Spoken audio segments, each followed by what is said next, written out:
ದೇಶಕ್ಕೆ ಯೋಧ, ನಾಡಿಗೆ ರೈತ, ಬಾಳಿಗೆ ಗುರು ಒಬ್ಬ ತಾನೆ.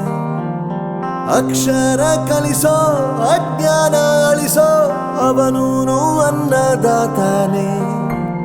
ತಪ್ಪು ಸರಿಯ ತಿದ್ದಿ ತಿಳಿ ಹೇಳಿ ಸಮಬುದ್ಧಿ ನಮ್ಮ ಚಿತ್ತ ಶುದ್ಧಿಯಾಗೋ ಹಾದಿ. ಎಷ್ಟೇ ದೂರ ಹೋದ್ರೂ ಮರಿಬೇಡ ನಿನ್ನ ಬೇರು, ನಿನ್ನ ಸಾಧನೆಗೆಲ್ಲ ಇದುವೇ ಆದಿ. ಪಾಠಶಾಲಾ